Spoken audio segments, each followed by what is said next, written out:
اہم خبر آپ تک پہنچاتے ہیں۔ اسرائیلی اخبار یروشلم پوسٹ کا دھماکہ خیز انکشاف، بانی پاکستان تحریک انصاف اسرائیل کے حمایتی قرار۔ یروشلم پوسٹ نے ٹائمز آف اسرائیل کے دعووں کی تصدیق کر دی۔ یروشلم پوسٹ کے مطابق بانی پاکستان تحریک انصاف اسرائیل کے حامی اور فوج کے مخالف ہیں۔ بانی پاکستان تحریک انصاف نے اسرائیل کے خلاف صرف عوامی سطح پر سخت سیاسی بیان بازی کی۔ بانی پاکستان تحریک انصاف نے اندر کھاتے اسرائیل کے ساتھ تعلقات معمول پر لانے کی خواہش کا اظہار کیا، جبکہ بانی پاکستان تحریک انصاف اسرائیل کے لیے ہم خیال سیاستدان ہیں۔ اس پر بات کرنے کے لیے ہمارے ساتھ موجود ہیں عبداللہ حمید گل، جو کہ سینئر تجزیہ کار ہیں۔ عبداللہ صاحب، بہت شکریہ وقت دینے کے لیے۔ سر، کہیے گا کہ اگر ہم بانی پاکستان تحریک انصاف کی بات کریں، وہ تو کہا کرتے تھے کہ ہم اسرائیل کو کبھی تسلیم نہیں کریں گے، لیکن اندر کھاتے وہ حمایت کرتے تھے، کیا کہیں گے آپ؟ بسم اللہ الرحمن الرحیم۔ نہیں، پہلے دن سے ہی بات کا تو پتا تھا۔ دیکھیں، یہ کہانی یہاں سے نہیں شروع ہوتی، یہ کہانی ڈاکٹر اسرار احمد کے حوالے سے دیکھ لیں، حکیم سعید کے حوالے سے دیکھ لیں۔ انہوں نے اس بات کا انکشاف تو 90 کی دہائی کے اندر ہی کر دیا تھا، اور اس کے بعد جو ہے آپ سب سے پہلا جو پاکستان کا پاسپورٹ جو اسرائیل جانے کے لیے جاری ہوا، جس پہ یہ لکھا تھا کہ دنیا کے تمام ممالک سمیت اسرائیل کے اجازت ہے جانے کی، حالانکہ ہمارے لکھا ہوتا ہے کہ دنیا کے تمام ممالک ماں سوائے اسرائیل کے آپ سب جا سکتے ہیں۔ وہ پہلا پاکستانی پاسپورٹ جو اسرائیل جانے کے لیے خالد فیصل کو جاری ہوا، وہ ان کے دور حکومت 20 جنوری 2019 کو ہوا۔ اس کے بعد آپ دیکھیں کشمیر کا سودا ہوا 2019 کے اندر۔ پھر آپ دیکھیں کہ میجر گورو آریہ کا جو بیان ہے، وہ کہتا ہے کہ یہ ہندوستان کا سب سے بڑا دوست ہے، اور یہ اس کو برا نہ کہو، کیونکہ اس نے پاکستان افواج اور پاکستان ریاست مخالف وہ بیانیہ بنایا ہے کہ اس کے عوام اپنے ہی ملک میں اپنے لوگوں کے در پہ ہیں، اور یہ کام تو بھارت جو تھا وہ کروڑوں ڈالر لگا کے بھی نہ کر سکتا۔ انہوں نے اس کی تردید نہیں کی، اس بیان کی آج تک تردید نہیں آئی۔ اسی طریقے سے آپ دیکھ لیں کہ وہ تمام سینیٹرز جو بریڈ شرمن ہے یا باقی امریکی کانگریس مین، جنہوں نے ہمیشہ فلسطین مخالفت میں اپنی انتہا کر دی، یہ تمام ان کے لابیسٹ موجود ہیں۔ اسی طریقے سے جو آپ دیکھ لیں کہ جس طریقے سے ریگ گولڈ سمتھ، جو کہ جمائمہ گولڈ سمتھ کے بھائی ہیں، وہ ان کی جب الیکشن کیمپین ہوئی، کس کے مخالف؟ صادق خان، جو پاکستانی نژاد ایک ہمارے وہاں برطانیہ کے ایک سیاستدان ہیں، اور وہ میئر کے لیے، لندن میئر کے لیے الیکشن لڑ رہے تھے، تو انہوں نے بجائے اس کے کہ صادق خان کے ساتھ کھڑے ہوتے، انہوں نے جا کے ریگ گولڈ سمتھ کے ساتھ کھڑے ہوئے، اور بعد میں اللہ نے ریگ گولڈ سمتھ کو وہاں ہرایا۔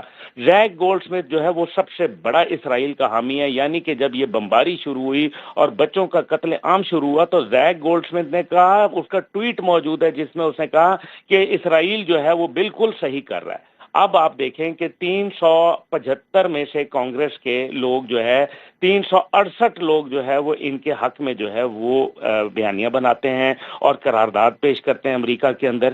یہ کیا ہو رہا ہے بھائی؟ ہمیں پتہ ہے کہ امریکہ میں قراردادیں بغیر اسرائیل کے تعلقات کے نہیں آتی، اور پھر کیا اسی طریقے سے زلفی بخاری وغیرہ جو ہے وہ نہیں جاتے رہے ان کے دور حکومت میں؟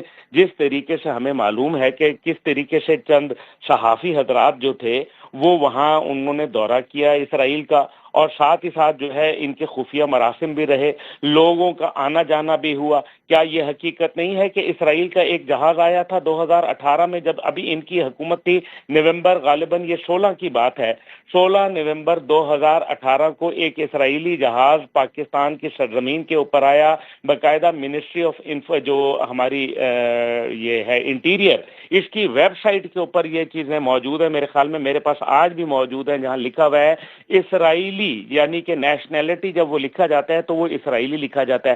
وہ کس سے ملے، کیوں ملے، کب ملے، کس طرح ملے، کس کے کہنے پہ وہ پاکستان آئے؟ یہ جو جہاز تھا یہ اسرائیل کا باقاعدہ عمان کے ذریعے آیا تھا۔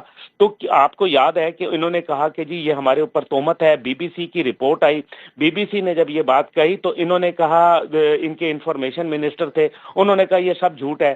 بی بی سی نے آگے سے کہا کہ اگر یہ جھوٹ ہے تو آپ ہمیں جو ہے وہ عدالت میں لے جائیں۔ तो क्या वो ले गए अदालत में? अब ये जो जेरूसलम पोस्ट है, इससे पहले हर्ट्ज अखबार जो है वो भी इसी किस्म के दावे कर चुका है, जो कि इसराइली सबसे बड़ा अखबार है। अब जो ये इसको अदालत में लेके जाएंगे, ये बड़ा वाज़ेह नजर आ रहा है। ये सारा जो सिलसिला चल रहा है, ये इसराइल की हमायत पे चल रहा है। आज पाकिस्तान में अगर इंतशार पैदा करने की कोशिश की जा रही है या पाकिस्तानी अफवाज या रियासत को कमजोर करने की कोशिश की जा रही है, तो इसका फायदा क्या हिंदू और जो यहूदी हैं उनको नहीं होगा? बिल्कुल होगा। तो ये तो आप वाज़ेह नजर आ रहा है। अभी भी अगर कौम जो है वो इनको मसीहा समझती है तो मैं हैरान हूँ उसके ऊपर। लेकिन मसीहा जरूर समझे, लेकिन मसीहा इनको समझना चाहिए भारत के लिए और इसराइल के लिए। ये मुसलमानों का इनका ये एक सिर्फ ढोंग था, ये एक फ्रॉड था जो कौम के साथ हुआ। और आज अल्लाह का शुक्र है कि इसका जो खुद एक्सेप्टेंस है वो जेरूसलम पोस्ट के अंदर जो है वो आ रही है। इससे बढ़कर मेरे ख्याल में किसी की तजलील नहीं हो सकती। जो कुछ इस टाइम पे मीडिया दिखा रहा है और जिस तरीके से पूरी दुनिया जो है उनको मालूम है कि इनके यहूदियों के साथ इसराइल के साथ क्या कनेक्शन है, और उसके लिए पाकिस्तान रियासत को, पाकिस्तान अफवाज को इन्होंने निशाना बनाया और आज तक बनाते चले आ रहे हैं।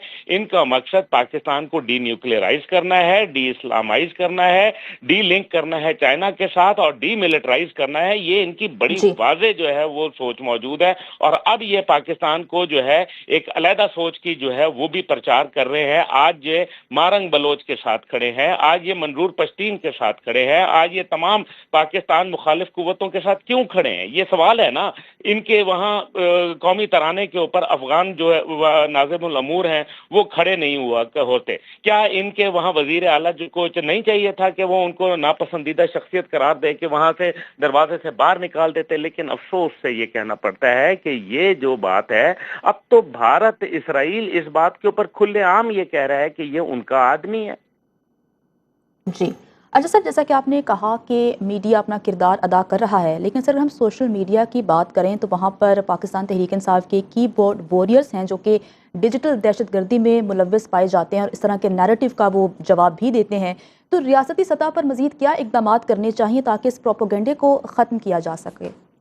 रियासती सतह के ऊपर सीधा इनके ऊपर जो है वो फौजी अदालत में मुकदमा चलाना चाहिए। ये दूसरी अदालतें जो हैं इनका बड़ा लंबा टाइम है और मैं समझता हूँ कि बहुत ज़्यादा इन्फ्लुएंस भी होते हैं।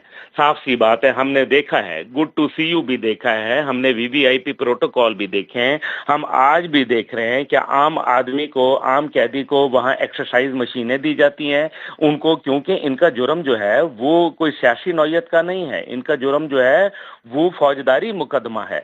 और फौजदारी मुकदमे के अंदर क्या बाकी लोगों को उस अंदाज में रखा गया है? तो बिल्कुल नहीं। क्या बाकी लोगों के मुलाकाती रोजाना आते हैं, वहां प्रेस वाले लोग आते हैं और उनसे मुलाकातें करते हैं? क्या किस कैदी को पाकिस्तान की तारीख में ऐसा नजर आया?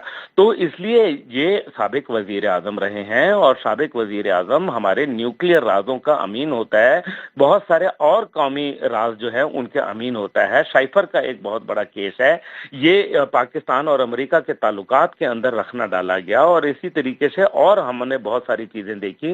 तो मेरा ख्याल है कि जो जल्द से जल्द जिसको कहते हैं मुकदमा करें और 9 मई के जो मरकजी मुल्ज़मान हैं उनको कैफर किरदार तक जब तक हम नहीं पहुंचाएंगे, लोगों का इसी तरीके से जो है वो ये सोशल मीडिया के ऊपर हमले जारी रहेंगे। ठीक है, अफवाज पाकिस्तान और हमारी रियासत और हमारी हुकूमत जो है वो मिल के अपना किरदार अदा कर रहे हैं, वो कौम के अंदर एक हम आहंगी लाने की कोशिश कर रहे हैं, नौजवानों के लिए जो है वो कोशिश कर रहे हैं कि उनको बेहतर रोजगार के मौके मुयस्सर आ सकें। लेकिन जब तक आप नफरत की इस फजा को खत्म नहीं करेंगे, बल्कि अगर जब तक कुचलेंगे नहीं, तब तक इस किस्म के फितने जो हैं वो जन्म लेते रहेंगे। मेरा ख्याल है कि ये वक्त आ गया है कि जो इस किस्म के लोग हैं, चाहे कोई भी हो, मेरे ख्याल में मुबर्रा ऐसे कि वो कोई भी हो, वो हुकूमत में हो, वो अपोजिशन में हो, वो किसी इदारे के अंदर बैठा हो या वो किसी बड़े अहम पोस्ट के ऊपर हो, उसको पाकिस्तान मुखालिफ बयानिए के ऊपर उस शख्स को जो है वो कड़ी से कड़ी सजा मिलनी चाहिए। और जब तक हम ये नहीं करेंगे तब तक जो है ये फितने जो हैं जन्म लेते रहेंगे। पाकिस्तान एक मुश्किल वक्त से गुजर रहा है और हमें इसको इस मुश्किल वक्त से जो है बाहर निकालना है। ایک ہے پاکستان ایک مشکل وقت سے نکل رہا ہے اور ہمیں چاہیے کہ ہم پاکستان کو اس مشکل وقت سے نکالیں۔ عبداللہ حمید گل صاحب ہمارے ساتھ موجود ہیں۔ سر بہت شکریہ وقت دینے کے لیے۔